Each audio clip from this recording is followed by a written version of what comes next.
नमस्कार दोस्तों, स्वागत है आप सभी का आपके अपने YouTube channel let's start now में। दोस्तों, आज हम करने वाले हैं वैद्युत बल रेखाओं के बारे में कि ये क्या होती है और किस तरीके से इनकी क्या परिभाषाएं रहने वाली है, क्या क्या इनकी प्रॉपर्टीज होती है। आज की क्लास में हम ये सारी चीजें बहुत ही अच्छे से पढ़ेंगे, किस तरीके के क्वेश्चन यहाँ से बनते हैं जो आपके एंट्रेंस एग्जाम होते हैं या फिर टीजीटी होता है वहां पर भी। ठीक है, तो देखिए सबसे पहले अगर हम बात कर ले वैद्युत बल रेखाएं। वैद्युत बल रेखाएं क्या होती है, ये आज हमारा पार्ट 5 है। इससे पहले पार्ट 6 है, इससे पहले पांच पार्ट इस चैप्टर के हो चुके हैं। अगर आपने उनको नहीं देखा है तो आप प्लीज पहले जाकर के उन पार्ट्स को देख लीजिए। उससे क्या होगा कि इससे इसकी अंडरस्टैंडिंग और अच्छी हो जाएगी आपके लिए।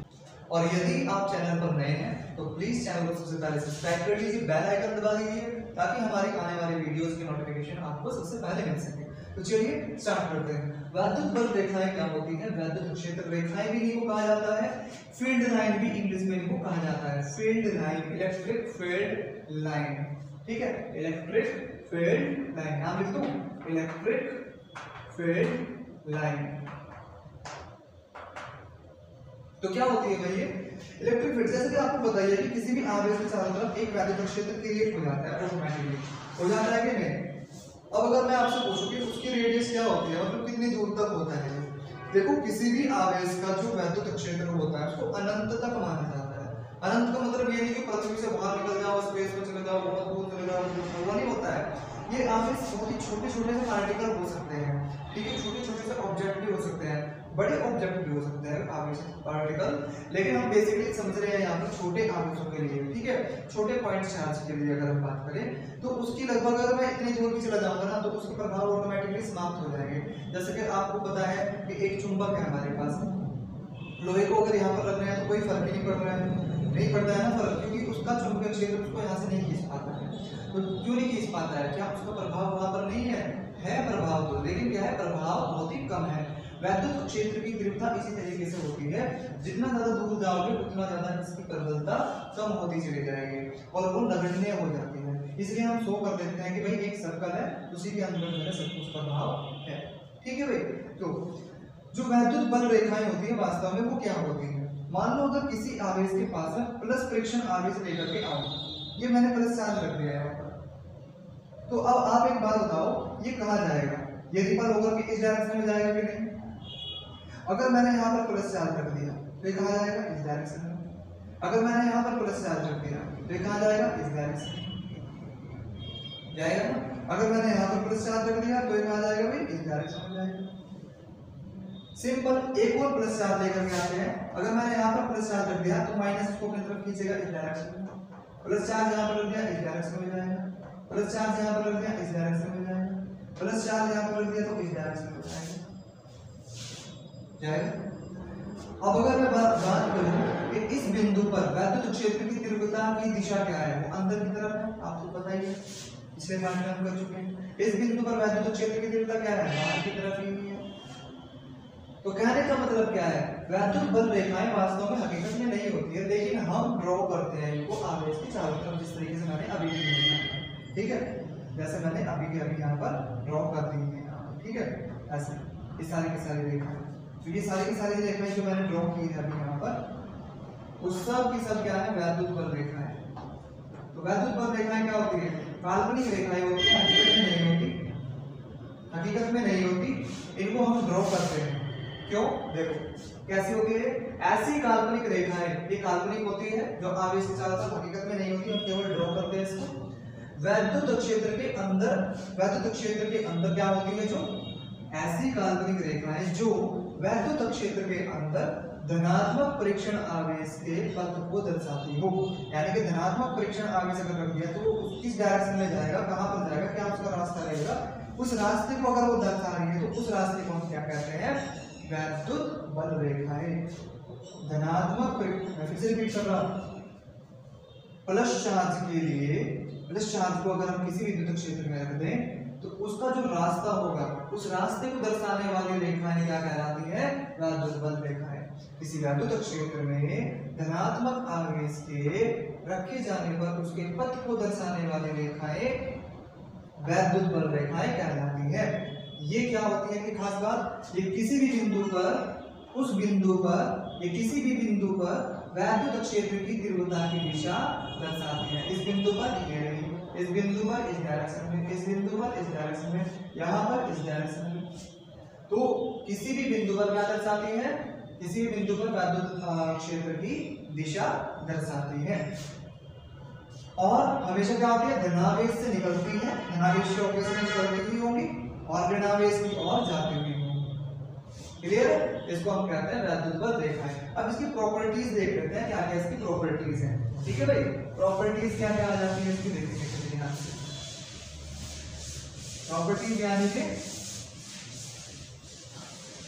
जमीन जायदाद में प्रॉपर्टीज का मतलब होता है गुण।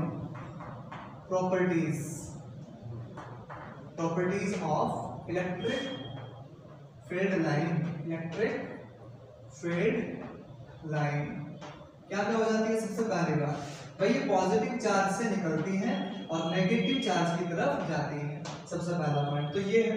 दूसरा पॉइंट क्या है, ये हमेशा क्या होती है, ये अगर मान लो हमारे पास एक प्लस चार्ज है यहाँ पर और एक माइनस चार्ज है, तो इससे निकलने वाली जो वैद्युत बल रेखाएं होगी वो इस तरीके से आपस में मिल जाती हैं, इस तरीके से, और एक आरेख इस तरीके का बनकर के हमारे सामने आता है।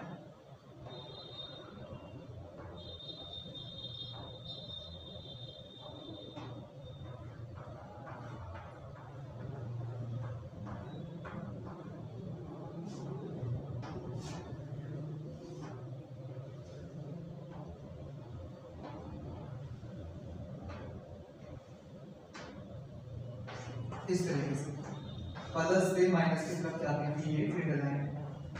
तो इसका क्या मतलब हुआ है, इसका मतलब हुआ कि अगर ये फील्ड लाइन, ये जो फील्ड लाइन है, अगर मैं प्लस चार्ज को यहाँ पर रख दूं तो कैसे जाएगा, ऐसे दो होकर जाएगा इस तरह से। अगर मैं प्लस चार्ज को यहाँ पर रख दूं तो कैसे जाएगा, इस तरीके से जाएगा, थोड़ा सा माइनस। ठीक है, तो प्लस चार्ज के पथ को दर्शाने वाली रेखाएं क्या कहलाती है, वैद्युत बल रेखाएं। अच्छा, इनकी खास बात क्या होती है, धनात्मक से जाती है और ऋणात्मक की ओर जाती है, कभी भी उनको टच नहीं करती है।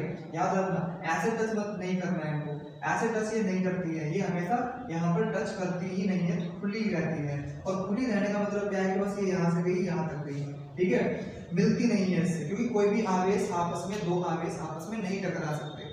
ठीक है भाई, प्लस प्लस में आपस में मिल जाएगा, नहीं मिलेगा, तो इसलिए पथ भी यहाँ से यहाँ तक ही रहता है, टच नहीं करता है कभी भी, माइनस में भी नहीं मिलेगा प्लस आवेश।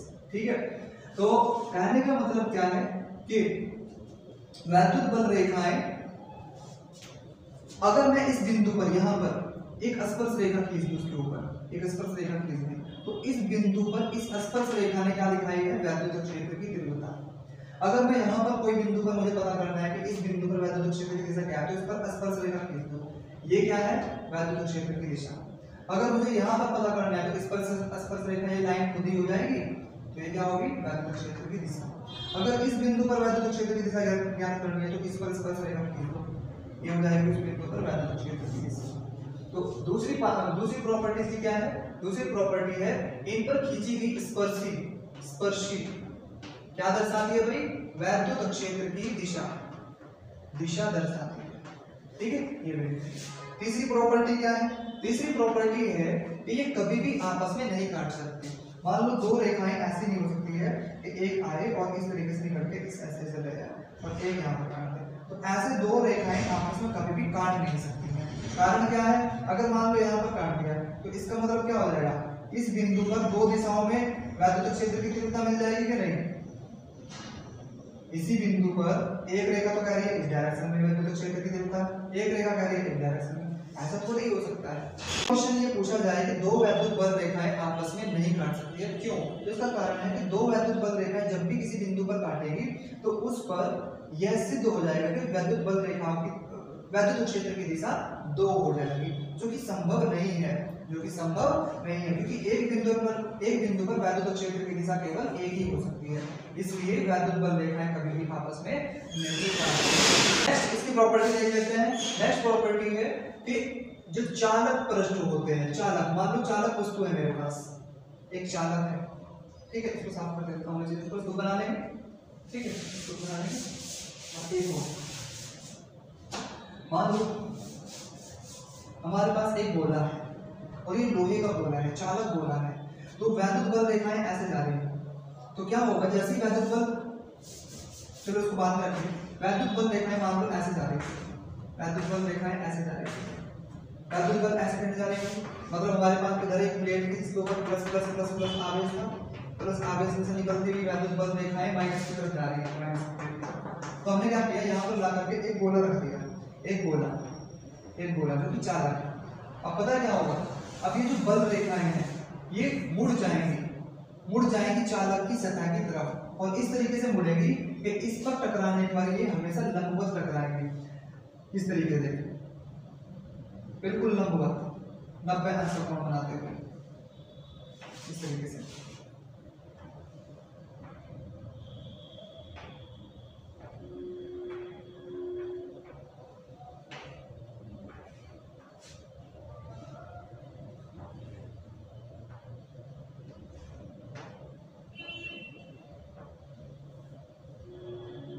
इस तरीके से कर लेंगे।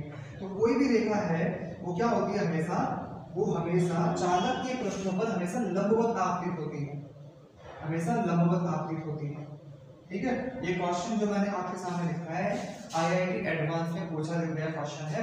एक गोला अगर रख दिया जाता है तो कौन सा चित्र सही होगा, एक तो ये भी चित्र दिया गया था चालक का, एक ये चित्र दिया गया था कि ऐसे चली जाएंगी, एक ये चित्र दिया गया था कि ऐसे जा रही है ऐसे, तो कौन सा चित्र सही था, हमारा ये वाला चित्र सही था। चालक के पृष्ठ पर हमेशा ये कैसे आपतित होती है, लंबवत, हमेशा 90 अंश के कोण पर आकर के आपतित होती है। देख लेंगे कि वैद्युत बल रेखाएं चालक पृष्ठ पर हमेशा क्या होती है, लंबवत आपतित होती है। तीसरी प्रॉपर्टी होगी, चौथी प्रॉपर्टी लिख लेंगे, ये बंद लूप नहीं बनाती, खुला लूप बनाती है। ठीक है, खुला लूप बनाती है, खुला वक्र बनाती है, बंद लूप नहीं बनाती, इसका मतलब क्या हुआ कि प्लस चार्ज से निकल करके ऐसे माइनस चार्ज से जाकर क्या कराती नहीं है, खुली रहती है, दोनों तरफ से खुली रहती है।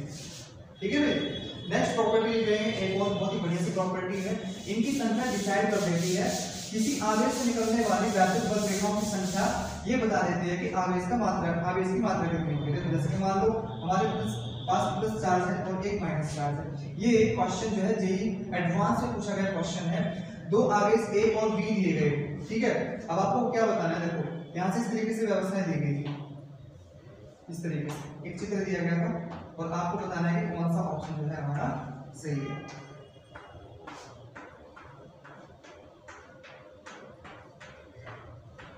बस ये चित्र दिया गया था, एक आवेश A है, यहाँ पर आवेश Q1 मान लेते हैं, यहाँ पर B पर आवेश Q2 मान लेते हैं।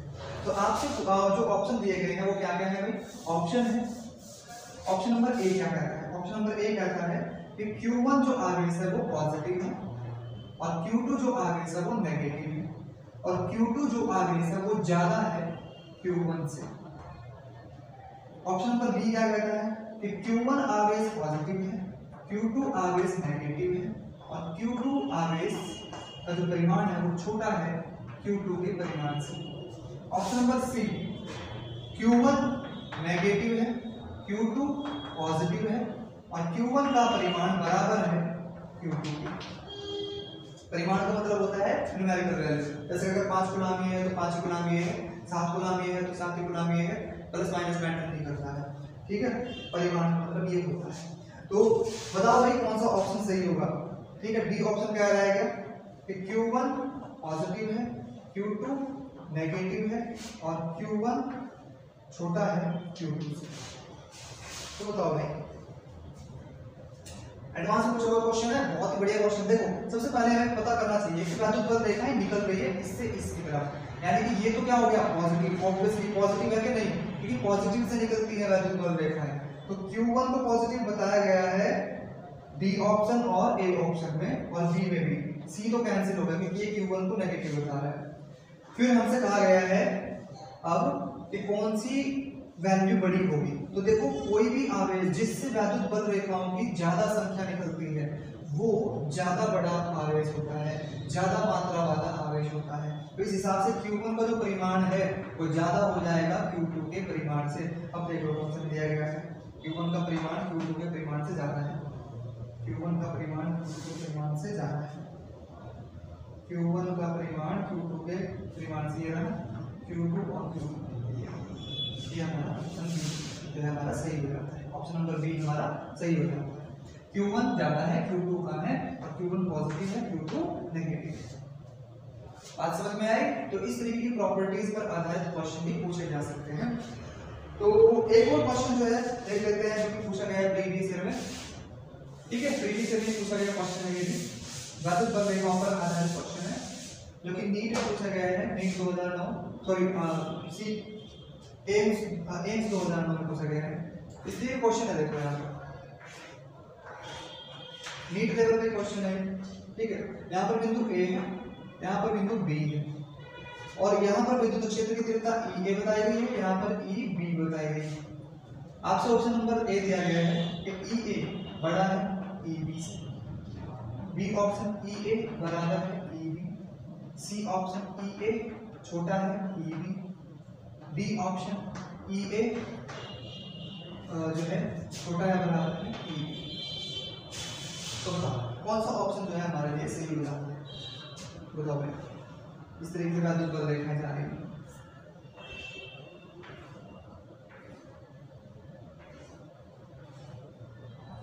दो बिंदु ये रखते हैं आपके सामने, ए और बी। तो देखो जिस बिंदु के आसपास एक पृष्ठ काट लो, बिल्कुल सेम टू सेम बिंदु के आसपास, यहाँ पर भी बिंदु को उतना ही पृष्ठ, यहाँ पर भी उतना ही पृष्ठ, जिसके पास रखे पृष्ठ से ज्यादा वैद्युत बल रेखाएं गुजर रही होंगी, ज्यादा वैद्युत बल रेखाएं यहाँ से गुजर रही है, या इससे गुजरने वाली वैद्युत बल रेखाएं कम है कि नहीं? बताओ, इससे गुजरने वाली ज्यादा हो जाएंगी। तो जिस बिंदु के आसपास भीड़ भाड़ ज्यादा होती है, भीड़ भाड़ किसकी? वैद्युत बल रेखाओं की भीड़ ज्यादा होती है, तो वहां पर वैद्युत क्षेत्र की तीव्रता ज्यादा हो जाती है, और जहां पर भीड़ कम होती है वहां पर कम, तो यानी कि E A ज्यादा है E B से। बात समझ में आई? तो ये हमारा हो जाता है वैद्युत बल रेखाओं की प्रॉपर्टीज के बारे में। इसके नेक्स्ट वीडियो में हम समझेंगे वैद्युत फ्लक्स क्या होता है। ठीक है, तो तब तक के लिए नमस्कार, और अगर आप यहाँ पर नए हैं तो प्लीज चैनल को सब्सक्राइब कर लीजिए, बेल आइकन दबा दें ताकि हमारे आने वाले वीडियोस की नोटिफिकेशन आपको मिल सके।